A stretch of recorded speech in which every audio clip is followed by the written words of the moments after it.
పుష్కరాలు పుష్కరాలు పుష్కరాలు ఏడ చూడు గిదే మాట. సావిత్రి మేం పోతున్నాం నువ్వు వస్తావా అని నన్ను అడుగుతున్నారు మా దోస్తులు చుట్టాలు. కానీ నాకేమో తీన్మార్ వార్తలు చదివే కొలువుండే. ఒక్కరోజు సెలవు తీసుకుందామన్నా కుదురుతలేదు.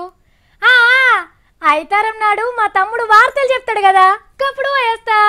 సరే కానీ ఇలా పుష్కరాలు ఎట్లా జరిగినాయో తెలుసుకోవాలి కదా. చలో పుష్కరాలు.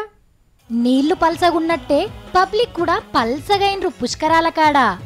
నిన్న మొన్న తీరికలేని కొందరు లీడర్లు మూడో రోజు పుష్కర తానాలు చేసిండ్రు. నిజామాబాద్ జిల్లా తడపాకల్ కాడ వ్యవసాయ మంత్రి పోచారం శ్రీనివాస్ రెడ్డి సార్ మునుగుదామంటే సరిపోను నీళ్లు లేక పండుకొని గిట్ల తానం చేసిండు. ఆదిలాబాద్ జిల్లా ఖానాపూర్ కాడ గోదావరి తల్లికి మంగళారతిచ్చి మంత్రి ఇంద్రకరణ్ రెడ్డి సార్ ఎమ్మెల్యే రేఖక్క జరంత లోపట్కి దిగి నెత్తి మీద నీళ్లు చల్లుకొని బయటకొచ్చిండ్రు. మంచిర్యాల ఎమ్మెల్యే కోవా లక్ష్మీ మేడం గోదార్ల తానం చేసింది. ధర్మపురి పుష్కరాలకు సినిమా యాక్టర్లు శివారెడ్డి ఝాన్సీ వచ్చి దేవునికి పూజలు చేసిండ్రు.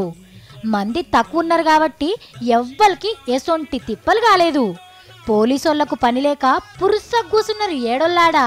భద్రాచలం పుష్కరాల కన్నే ఎక్కువ మంది కనిపిస్తున్నారు. మూడో రోజు కూడా బగ్గనే వచ్చిండ్రు తానాలకు. నీళ్లు కూడా ఎక్కువనే ఉండే వరకు పడవల మీద అట్లా షికారి కొట్టొస్తున్నారు. ఇక అన్ని పుష్కరాల తాన అయ్యవార్లకు పుల్లు గిరాకున్నది. పూజలు చేసేటోళ్ళు పూజలు చేస్తున్నారు, పిండాలు పెట్టేటోళ్ళు పిండాలు పెడుతున్నారు.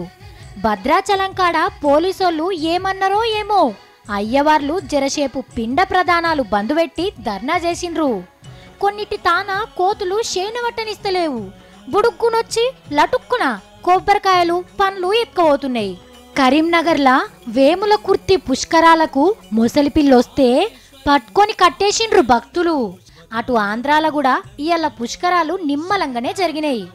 ఆఫీసర్లు దగ్గరుండి మంచి షెడ్డలు అరుచుకుంటున్నారు. ఇగో గివి ఇవాళ పుష్కరాల ముచ్చట్లు.